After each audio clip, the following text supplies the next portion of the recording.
Hi everyone, and welcome to another episode of Radiant Central, and I'm your host Natasha St. Michael, and thank you so much for joining me. So recently someone posted a question about ketogenic diets, and they're asking me what my opinion is specifically for women that are premenopausal.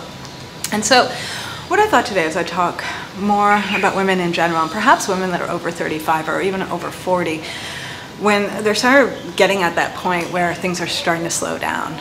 You know, either they're dealing with metabolism slowing down or weight gain, or they're seeing it's difficult to lose weight, or they're seeing that their hormones are starting to drop, or they're getting insulin resistant, having sugar issues, things like that. And what do I think of a ketogenic diet in relation to that? Pretty much, first of all, for those that don't know what a ketogenic diet is and what I'm talking about, it's pretty much a super low carbohydrate diet. It's a diet that's about, I would say, maximum 50 grams of carbs a day. So it's very low in carbohydrates. Just for someone to know what 50 grams of carbohydrates is, that would be the equivalent to 2 apples. So someone is having only 50 grams of carbohydrates a day, and usually the diet is pretty much mostly animal meats, animal products. It's a very high fat diet and a very low carbohydrate diet, and somewhere in the middle with the protein. And pretty much our bodies normally use our glucose stores or our sugar or carbohydrate stores for fuel.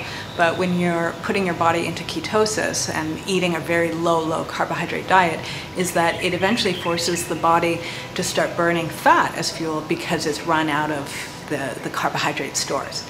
And so this is a way for a lot of people to jumpstart their metabolism, to start losing weight rapidly. And for a lot of people that have any kind of insulin resistance or sugar issues, this direction of going into a lower carbohydrate diet can really help to balance their body out. Now, what do I think of a ketogenic diet though? Ketogenic diet is so extremely low in carbohydrates. I find it's too low. I find that, like, as a crash diet and something you want to do for a few days to sort of jumpstart things, and I don't see a problem with that, because even a water fast is actually a ketogenic diet. But to do that over the long term, I think it's too low in carbohydrates. And I think that if someone were to go up to at least 100 carbs a day, or even maybe 120 or 150, they're still at a low carbohydrate diet, but it's not as low as 50. 50 is really like the low. You know, it's really like if you're just eating 50 or less grams of carbs a day, you're pretty much just eating a lot of meats, a lot of fats, and a very few vegetables. That's it, you know. And the problem is that our bodies adapt to whatever we're doing. And if you're doing something so extreme like that, then your body eventually starts adapting to that. And then it becomes harder and harder to get more results on it and to even stick on it. And so sometimes I find it's better to be a little bit more moderate. We don't need to be so extreme. That you can still be on a low carbohydrate diet, but just allowing yourself a little bit more. And I find if you're allowing yourself like 100 grams of carbs a day, you have way more to choose from. There's much more variety in your diet. And that's important too, because I would say the one thing that I would warn anyone, especially women that are premenopausal or menopausal or postmenopausal, is that for a lot of women, as they age, they can experience bone loss or a decrease in bone density. And this is something every woman needs to watch out for.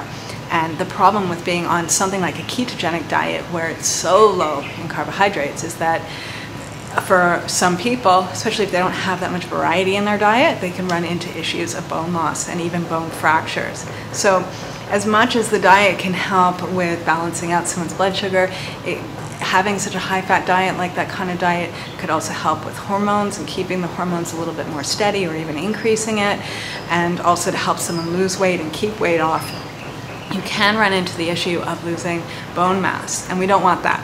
That we definitely don't want. And so it's important, that's why I find it's important to go up more than 50 grams. 100 grams of carbs would be much better, because you'd be able to have more vegetables in your diet and more variety. And I'd also say too, is that anyone that's kind of embarking on any kind of restricted diet, and let's say we're talking right now about a low carb diet, is to have as much variety as possible and to be including different foods, being creative. One thing I would suggest to anyone on a low carb diet is to be having broths, especially bone broths, into their diet to bring in more minerals. because a lot of times they're getting all that fat and the protein from the meats, but they might be a little bit low on the minerals, and that they can get from having the bone broths and then also having a lot of fresh vegetables as well, to be getting vitamins, because vitamins are also not so present in animal products. You know, and even if they're not having much sweet fruit, to be at least having non-sweet fruit, which is much lower in carbohydrates. But in order to sort of get all that variety and to make sure that you're getting all the nutrition your body needs, I do believe you need to be going up to at least 100 grams of carbs a day. So you can still stick on a very low carbohydrate diet, but not going to that extreme. And if you do go to that extreme, do it for a few days like you would a fast, you know, where it's like a temporary thing. It's something to sort of jumpstart something, but not something that you see yourself doing over the long term.